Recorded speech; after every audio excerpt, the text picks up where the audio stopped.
with the child's heart. You can run into my arms. It's okay, don't be alarmed. I'm into you. No need to worry.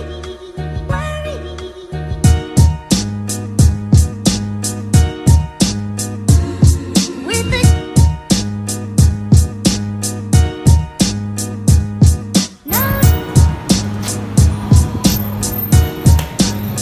Oh no, it don't work. The microwave's broken, so they have a microwave back there, but I'm just gonna eat it cold.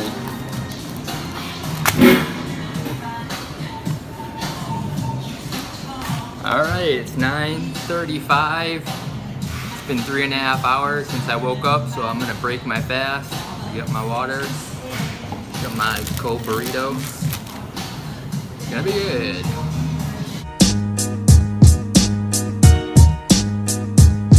no need to worry.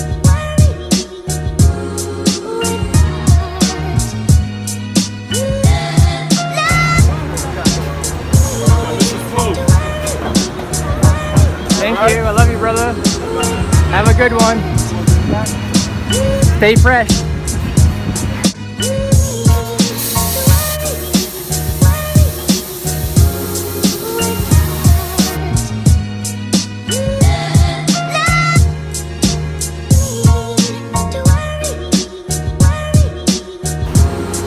Alright, I'm walking down St. Mark's on my way to the doctor's office. A little background history. I've been going to this place for probably almost 10 years off and on. And so we have a history together. I used to get medication there, but I don't think I need it anymore. I'm trying to resist. I just want to use meditation and prayer and eating healthy and not resort to taking any kind of medication for my mental health. But anyway, here we go.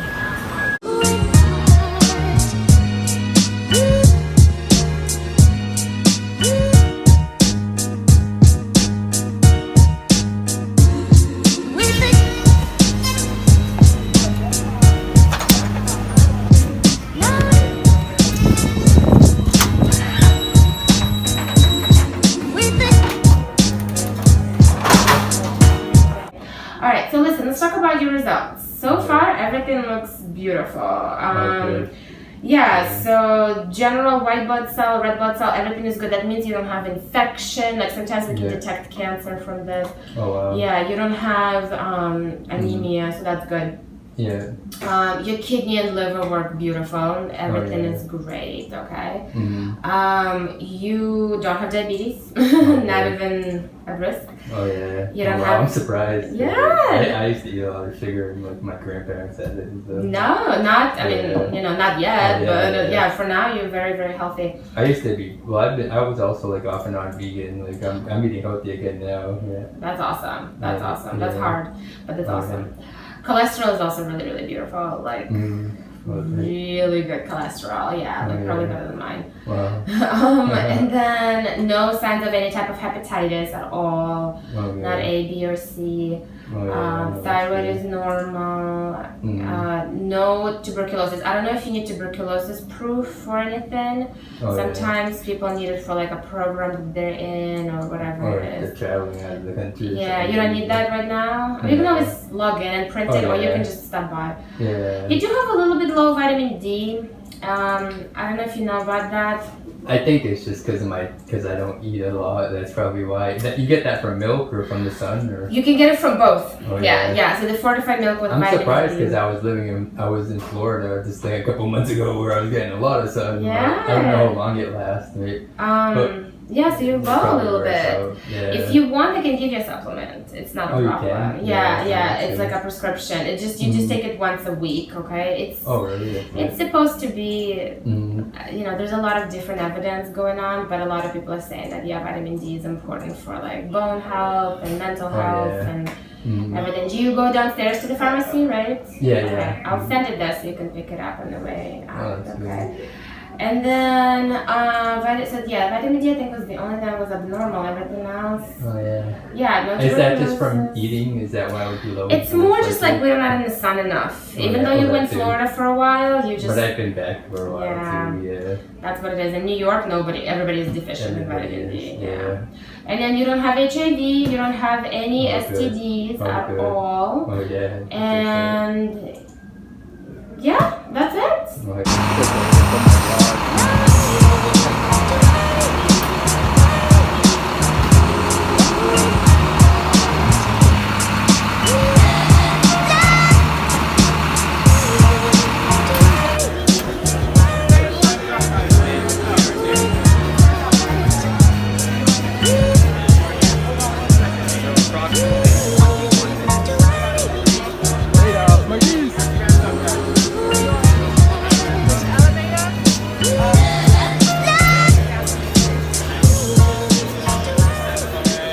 Hey Jake!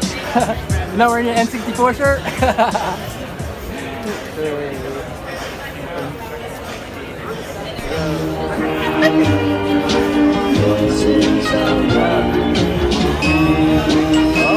Who wants to buy my footage? Missing someone. Love is all yours. Missing someone. Love is how much you miss it.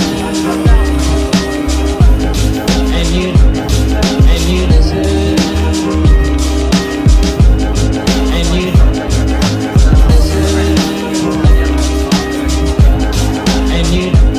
And you listen. And you did it right from the start.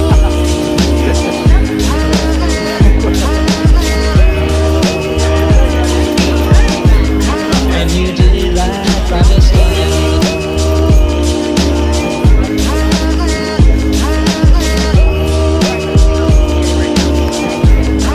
Good job, though. Yeah, I think the magic of tonight is that Samsung agreed to let us do this without having a single Samsung person come up here. Thank you, Samsung. Thank God, huh? But yeah, I mean, the basic idea is it's like, you know, Paul was down here, and he and I met years ago when we did like Crash the Oscars. We literally were thrown out of the Oscars. It was their fucking fault. They never gave us those passes. And since then, he and I have had this running dialogue, which is like, what is an interesting, what's a big thing Samsung could do? And it's about like enabling creators. Like it blows my fucking mind that the world doesn't understand the amount of influence and importance that creators have when it comes to cultural, societal, like, you know, you are the voices of this world. And I think Samsung's really stepped up and enabled that by making projects that happen that otherwise probably could not. Absolutely. And that's what tonight's about. So, should we stop? Should we shut the fuck up? I guess. Yeah. So Keep the going. first video we're gonna show tonight is actually Max Joseph's video. And just to tee Max,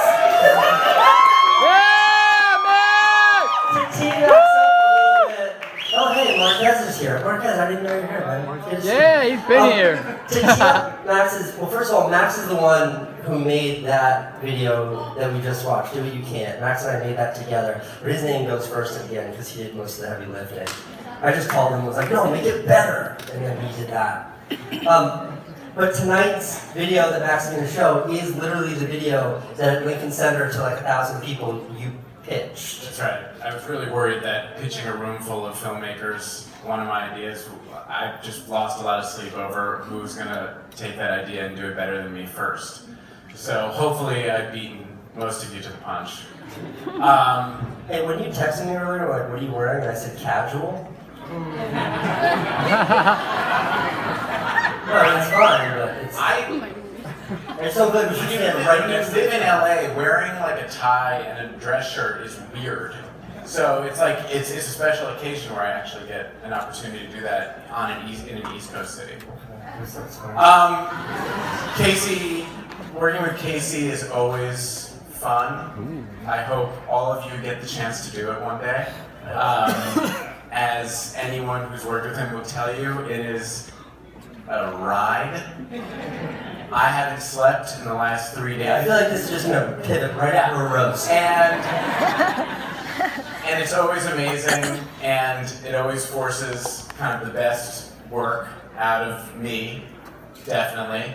And we, on all of our kind of work trips and projects, we have these late night conversations, early morning conversations about Laying in bed next to one another. laying in bed, smoking cigarettes, about what you really need and don't need to be a filmmaker, and what's bullshit and what's procrastination and what's important and what you can kind of throw out. I spend a lot of time dealing with stuff that seems really stupid and extraneous and rules and all that stuff. And what's great about what Samsung's doing and what Casey's doing with them and this whole kind of, movement that you guys are way more a part of than I am is this idea that you really just need yourselves and a brain and a good idea and an instrument to kind of communicate those things.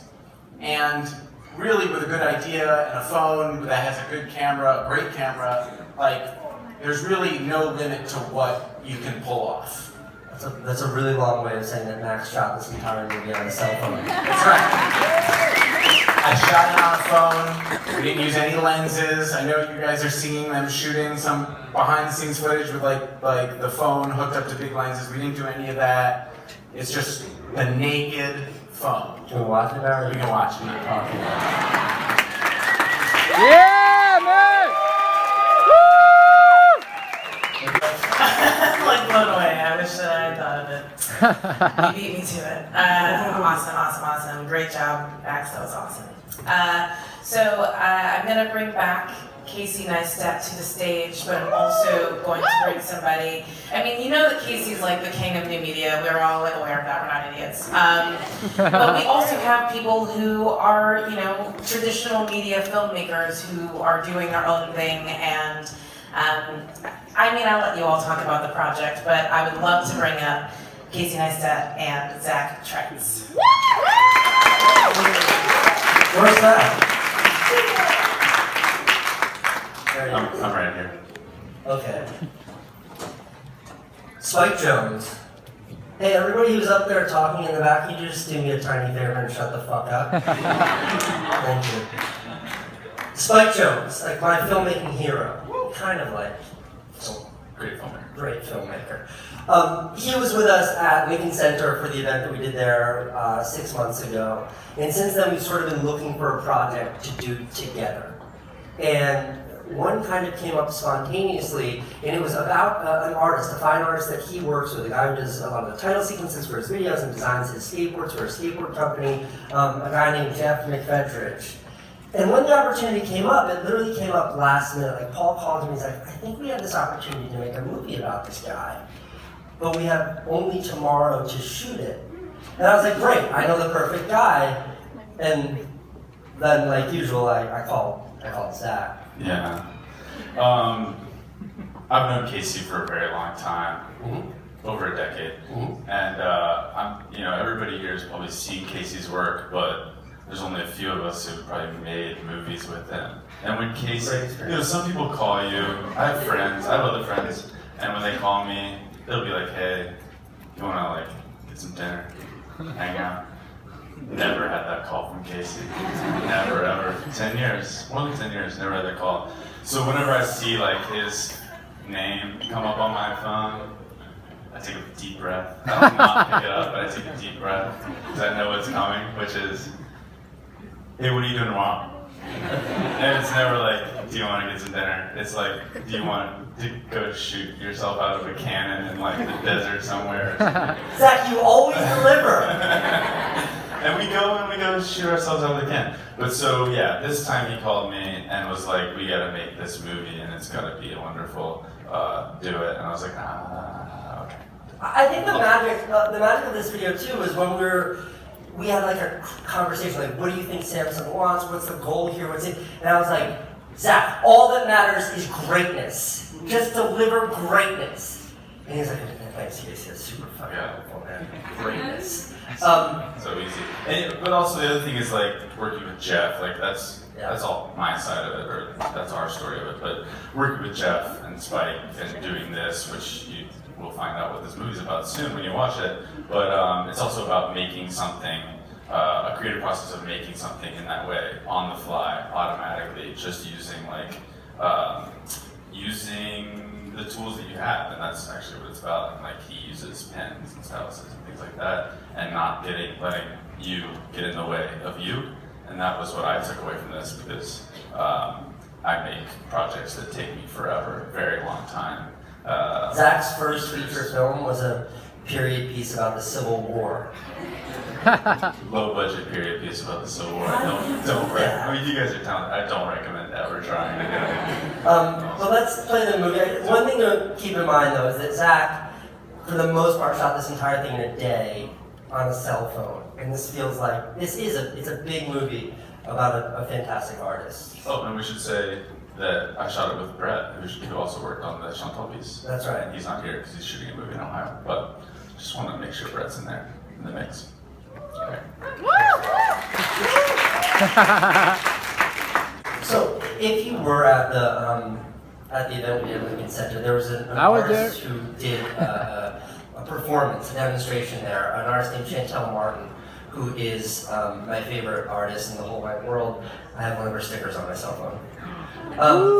But in any event, Shantell and I met many years ago when she had a small studio space in the building where my studio space is, and I completely fell in love with this ethos that she has as a fine artist, because so much of her artwork represents her journey and who she is and what she wants to put out there in a way that's really, really accessible. And when we started talking after Lincoln Center about what we might do next, I kind of thought, why don't we make a movie about Shantell? Shantell, can you come hang out with me? I love you, Shantell!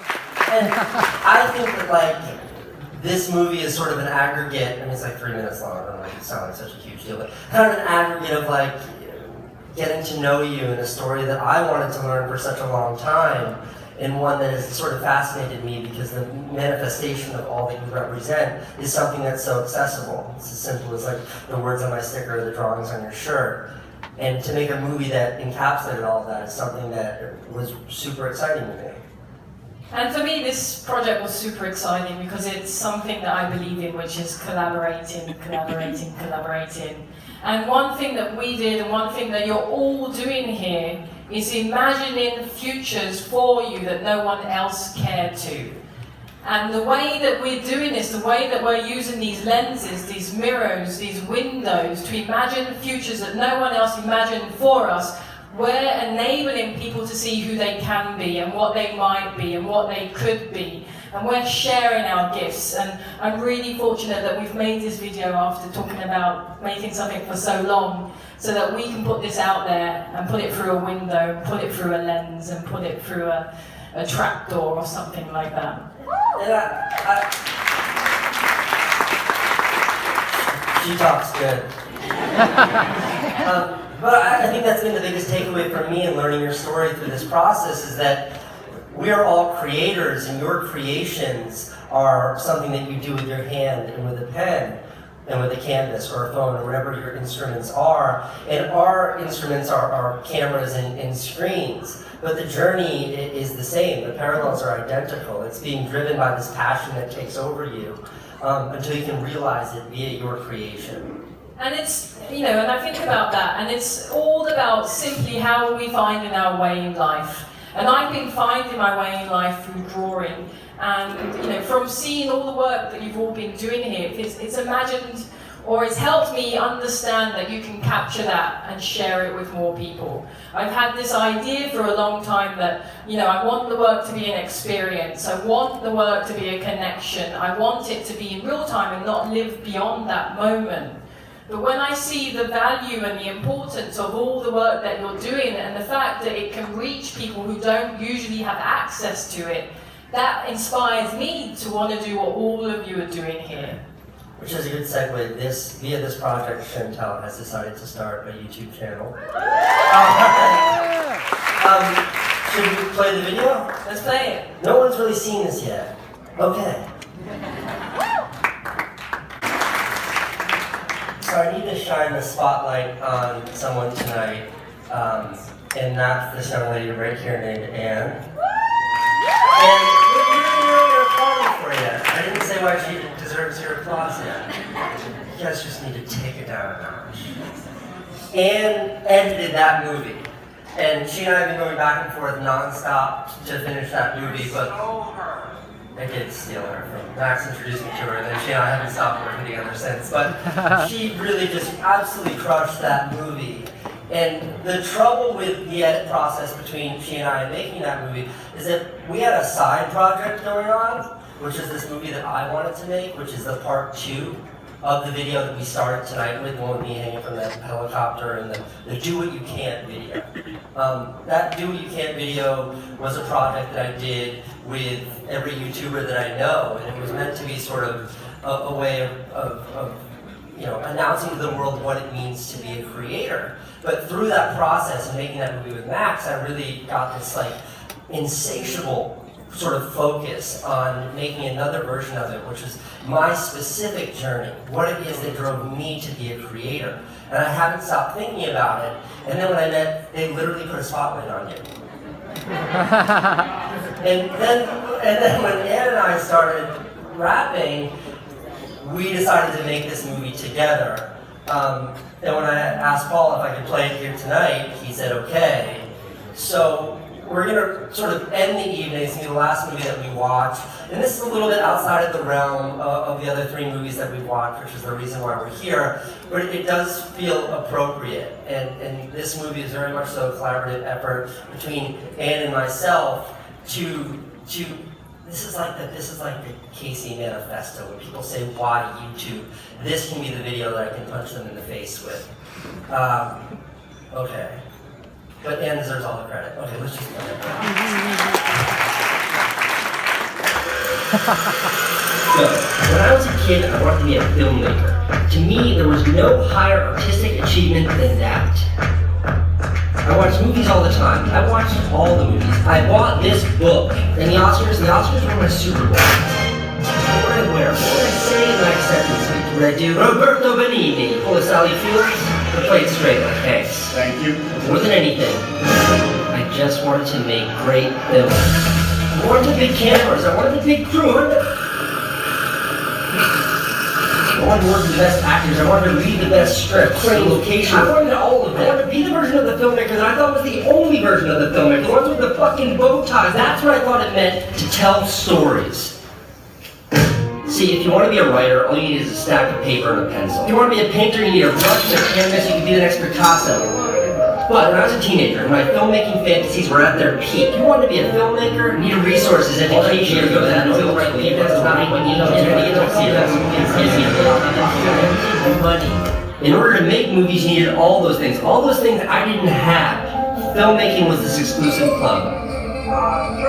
It was for the chosen few. So I started to think, maybe this isn't for me. Maybe I'm just not meant to be a filmmaker. Maybe I'm not allowed to be a filmmaker. Maybe it's unrealistic. Maybe I have to find something else to do with my life. But this was my dream. If there's one thing I know about dreams, it's that to achieve them, you have to stop at nothing. So I spent 10 years chasing it down. I said yes to every opportunity that involved picking up a camera. Bar mitzvah videos, wedding videos, birthday videos. Grind is not glamorous. And this is the trailer I used to live in, right there. But I could not give up. Get the other way when it's safe, Joe! I went to camp, we didn't wait. I got into Sunday, we didn't live there either. Outside of HBO. I had my own TV show on HBO. It was on at midnight, nobody actually saw it, but I got my name on movie posters, I got the badges. I got all the T's and crossed all the I's of what it meant to be a traditional filmmaker. All these people are here to see the rosary. I had in theory achieved my dream, but it didn't feel like I realized the dream. It felt like I had fit myself into somebody else's version of the dream. And then I was on an airplane. I realized this isn't it. This isn't why I wanted to be a filmmaker.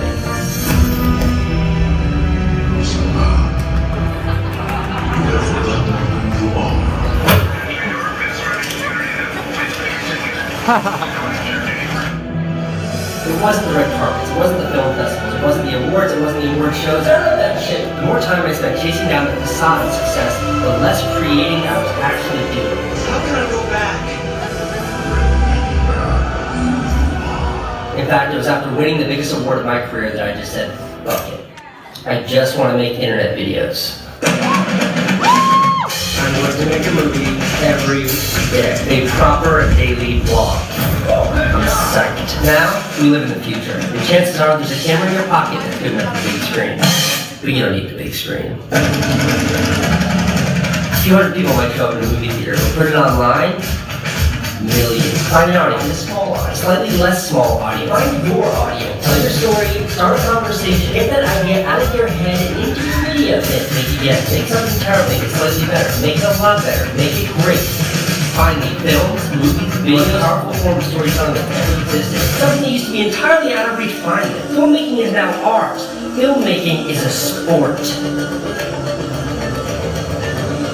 This is the new party, and now everyone's invited.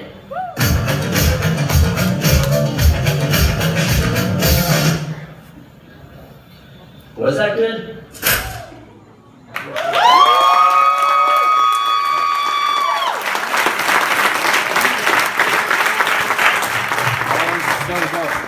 Well, I'm back. What does it say on the back of your sweatshirt? Not your babe. Ain't that the truth? Well, thank you all for coming. Yeah, thank you. Encore! I do have to say thank you to, where's the boss? Can you sign my phone? Where's Mark? Thank you. You're welcome. Somewhere. Thank you, Samsung, for making tonight happen. And not only that, but like, this is a big fat undertaking for a company like Samsung to do. And I think it's one thing to sort of make the technology that enables this, and it's another thing to follow through in the way that they have. So I want to say thank you, and I think it's a very big deal. And I hope, and I think, and I know, just based on what Paul keeps telling me, that this is just the start of something much, much bigger. So we'll come back here in 6 months and have like 20 more people come up here and just talk about how cool I am. It doesn't just be me, but it's fine. If you guys want to talk, Well, too. I think, did I forget anything, Paul? Okay. Thank you all for coming. yeah.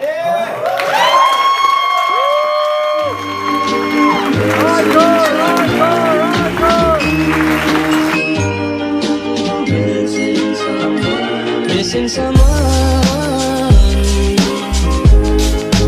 love with all your heart. Missing someone, love with heart.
I am sad and so lonely.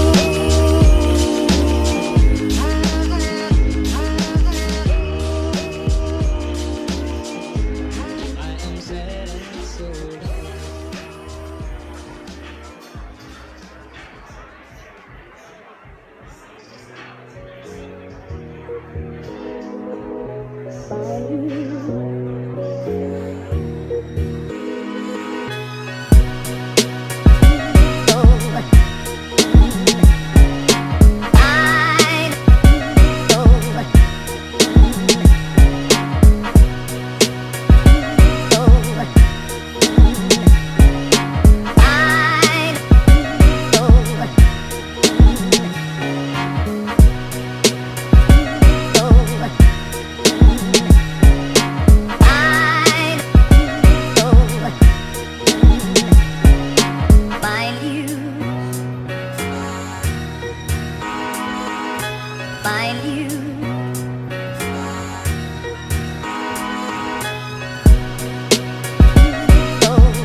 This is Earth Radio.